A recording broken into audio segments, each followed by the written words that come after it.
قرآن پاک میں ارشاد فرماتا ہے اطیعوا اللہ و اطیعوا الرسول و اولی الامر منکم، تابعداری کرو اللہ کی، اس کے رسول کی اور ان لوگوں کی جو تم میں صاحبان امر ہیں۔ حاضرین محفل میں سوال کرتا ہوں کہ امر کیا ہے؟ رزق امر ہے، حیات و موت امر ہے۔ درود بھیجے محمد و آل محمد۔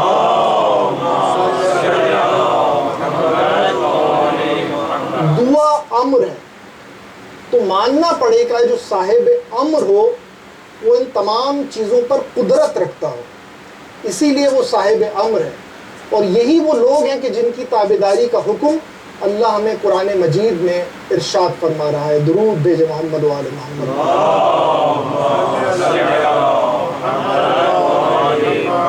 یعنی رسول خدا اپنے دور میں اولی الامر تھے، پھر آپ کے بعد امیر المومنین اپنے دور میں اولی الامر تھے، پھر آپ کے بعد حسن مجتبیٰ اپنے دور میں اولی الامر تھے، اور یہاں تک ہر امام معصوم اور اس دور میں امام عصر علیہ السلام۔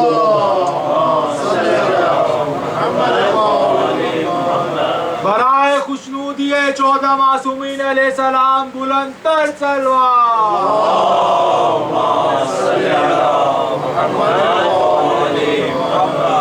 اسی طرح کئی آیات ہیں، میں کون کون سی آیت آپ کے سامنے پیش کروں؟ ایک اور آیت ہے جس میں پروردگار عالم ارشاد فرماتا ہے کہ میرے حبیب کافر کہتے ہیں، کافر کہتے رہیں گے، یعنی کہ کنٹینیوس ٹینس ہے کہ کافر کہتے ہیں، کافر کہتے رہیں گے کہ آپ اللہ کے رسول نہیں ہیں۔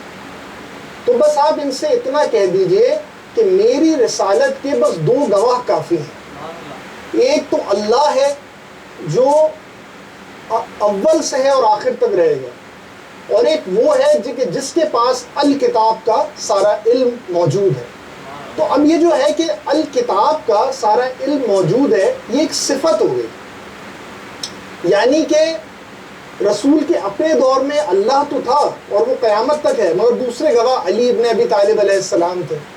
آپ کے بعد حسن مجتبیٰ رسالت کے دوسرے گواہ قرار پائے، پھر حسین مظلوم رسالت کے دوسرے گواہ قرار پائے، یعنی ہر وہ شخص جس کے پاس الکتاب کا علم ہے وہی رسول کا دوسرا گواہ ہے۔ اور اس دور میں حجت خدا امام زمانہ جلال اپنے شریف رسالت کے دوسرے گواہ ہیں۔ پھر اللہ تعالیٰ سورہ ہود میں ارشاد فرماتا ہے بقیت اللہ خیر لکم ان کنتم مومنین، خدا کا بچایا ہوا تمہارے لیے خیر ہے اگرچہ کہ تم مومن ہو، یعنی کہ یقیناً کوئی ہے جسے اللہ نے بچایا ہوا ہے کہ وہ فیوچر میں مومنین کے لیے خیر ثابت ہو۔ درود بھیجے محمد و آل محمد۔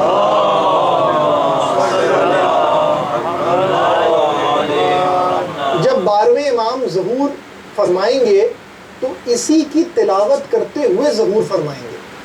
لوگ آپ سے سوال کریں گے کہ یہ بقیت اللہ کون ہے، تو امام فرمائیں گے کہ میں ہی ہوں بقیت اللہ جسے اللہ نے تم لوگوں کی فلاح کے لیے بچایا ہوا تھا۔ درود بھیجے محمد و آل محمد۔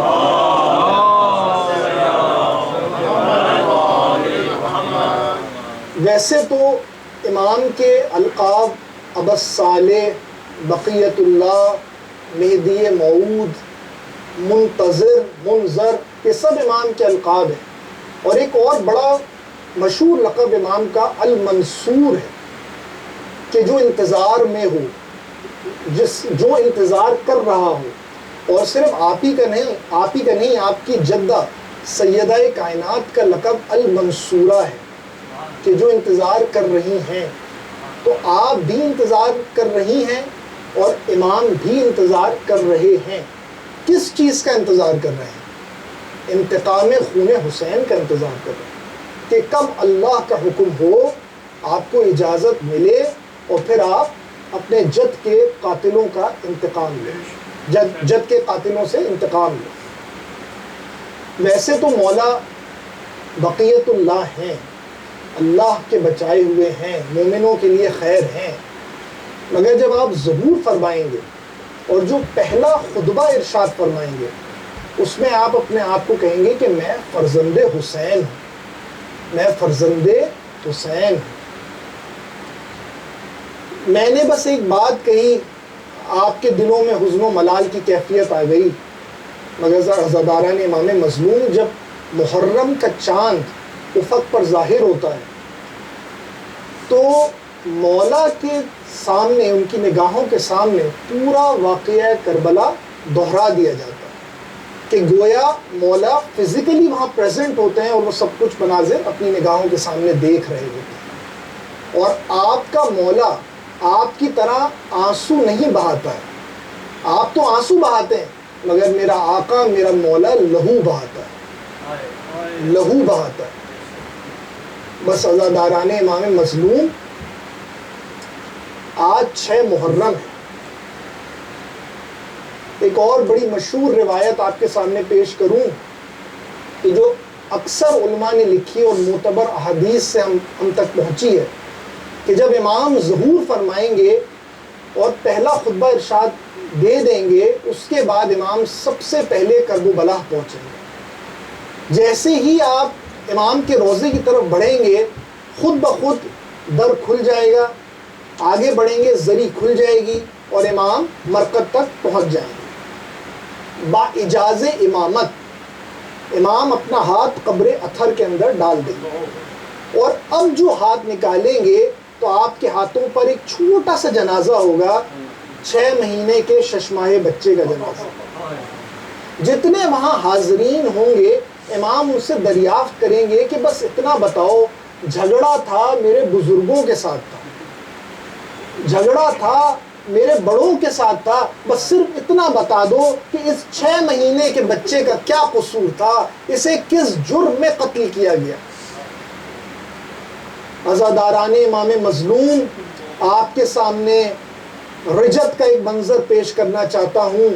یہ بھی ایک معتبر روایات ہم تک پہنچی ہے کہ جب رسول خدا رجت میں آئیں گے اور آ کے آپ کو مقام محمود پر بٹھا دیا جائے گا تو سب سے پہلے آپ سے جو خاتون آپ کے پاس آئیں گی آپ سے ملنے، وہ خدیجہ طاہرہ ہوں گی۔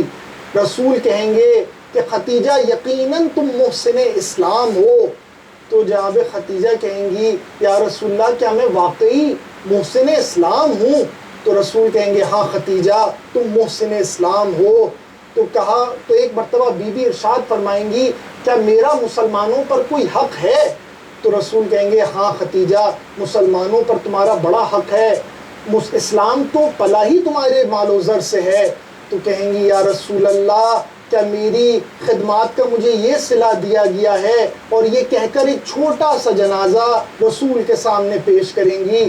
رسول خدا پوچھیں گے خدیجہ یہ کس بچے کا جنازہ ہے، یہ کون سا بچہ ہے جس کا یہ جنازہ ہے؟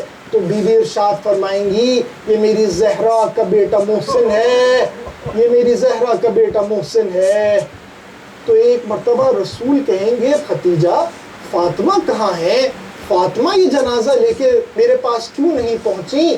تو ایک مرتبہ شہزادی گریہ کریں گی، بلند آواز سے گریہ کر کے کہیں گی یا رسول اللہ فاطمہ کی گود خالی نہیں ہے، فاطمہ کی گود خالی نہیں ہے۔ بس بی بی بھی ایک چھوٹا سا جنازہ گود میں لائیں گی اور لا کے رسول خدا کے سامنے رکھ دیں گی۔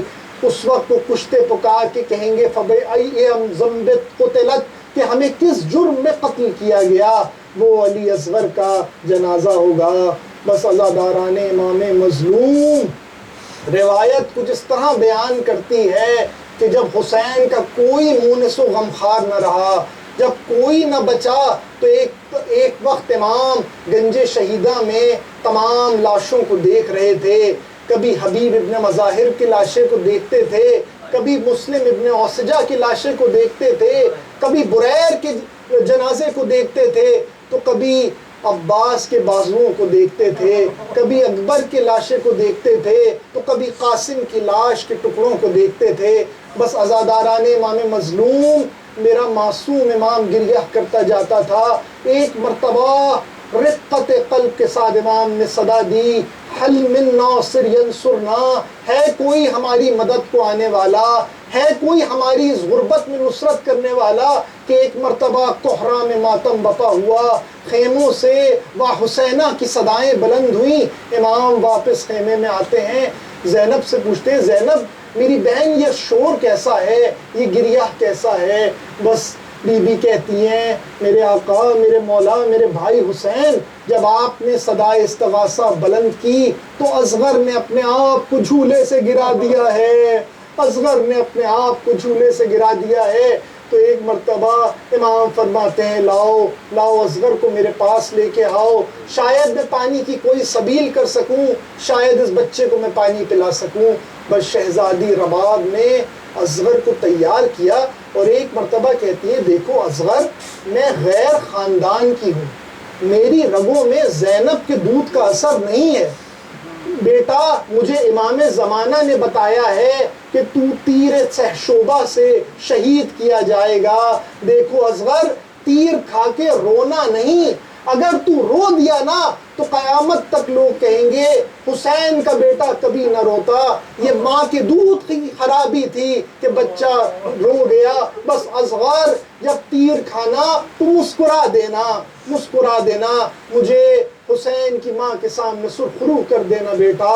بس یہ کہہ کر شہزادی اصغر کو تیار کر کے آقا کے پاس لاتی ہیں، آقا بچے کو لے کر ابا کے دامن میں چھپا کر میدان میں لاتے ہیں اور ایک مرتبہ پکار کے کہتے ہیں قوم اشقیا دیکھو تمہارے نزدیک میں گناہ گار ہوں، میں خطا کار ہوں کہ میں نے یزید کی بیعت سے انکار کیا ہے، مگر دیکھو اس معصوم بچے کا تو کوئی قصور نہیں ہے، اس کی ماں کا دودھ خشک ہو گیا ہے، اے قوم اشقیا اس بچے کو ایک گھونٹ پانی پلا دو۔ کوئی جواب نہ ملا، کوئی جواب نہ آیا تو ایک مرتبہ آقا بچے کو زمین پر لٹا دیتے ہیں اور کہتے ہیں دیکھو اگر تمہیں ایسا لگتا ہے کہ اس بچے کی جگہ میں پانی پی لوں گا، دیکھو میں بچے کو زمین پر لٹا رہا ہوں، آؤ اور آ کے خود اپنے ہاتھ سے بچے کو سیراب کر دو۔ امام بہت دیر انتظار کرتے ہیں مگر کوئی جواب نہیں آتا۔ بس مولا ایک مرتبہ بچے کو دوبارہ گود میں لیتے ہیں، کہتے ہیں بیٹا تیرا باپ حجت خدا ہے، تو حجت خدا کا فرزند ہے، ان پر حجت تمام فرما کہ تو کتنا پیاسا ہے۔ بس ایک مرتبہ بچہ اپنی سوکھی زبان اپنے ہونٹوں پر پھیرنا شروع کرتا ہے، فوج یزید منہ پھیر پھیر کر رونے لگتی ہے۔ قریب تھا کہ فوج کا شرازہ بکھر جاتا، بس ایک مرتبہ پسر سعد حکم دیتا ہے ہرملا کو، ہرملا حسین کے کلام کو قطع کر دے۔ بس حسین علی اصغر کو گود میں لیے ہوئے ہیں اور ہرملا پہلا تیر جوڑتا ہے، تیر خطا جاتا ہے، ہرملا پھر تیر جوڑتا ہے، تیر خطا جاتا ہے تو ایک مرتبہ پسر سعد کہتا ہے ہرملا تو بہت بڑا تیر انداز ہے، آج یہ کیسے ہو گیا کہ ایک معصوم بچے کا نشانہ تجھ سے نہیں ہو رہا ہے؟ تو ایک مرتبہ کہتا ہے کہ جب بھی میں تیر جوڑتا ہوں پس خیمہ سے ایک بی بی نظر آتی ہے، کہتی ہے ہرملا تو بھی صاحب اولاد ہے، میرے بچے پر رحم کھا۔ بس عزاداروں اب تیسرا تیر جوڑ کر اب جو لگاتا ہے گلو اصغر میں پیوست ہوتا ہے اور اصغر کے گلے کو چیرتا ہوا حسین کے بازو میں لگتا ہے۔ ہمارے اہل سنت کے بہت بڑے عالم مرتضی محلی ہیں، وہ یہ لکھتے ہیں کہ اصغر کے وزن سے زیادہ تیر کا وزن تھا، اگر علی کا بیٹا اپنے شانوں سے نہ روکتا تو جدھر جدھر تیر جاتا اصغر ساتھ ساتھ چلا جاتا، اصغر ساتھ ساتھ چلا جاتا۔ بس امام نے سوچا اگر اس حال میں خیمے میں لے گیا یا ماں مر جائے گی یا بہن مر جائے گی یا پھوپھی مر جائے گی۔ بس ایک مرتبہ جنازے کو لیتے ہیں، بس میرے مولا جو میرا بہادر مولا حسین جو عباس کے کٹے ہوئے بازوؤں کو لے آیا، وہ میرا معصوم مولا حسین جو اکبر کے جنازے کو اٹھا لے آیا، وہ میرا مظلوم آقا حسین جو قاسم کی لاش کے ٹکڑے گٹھڑی بنا کر خیموں میں لے آیا۔ نہ جانے اصغر کیا تھا کہ 7 مرتبہ آگے بڑھے، 7 مرتبہ پیچھے ہٹے، رضن بقضائہ و تسلیما لامرہ انا للہ و انا الیہ راجعون۔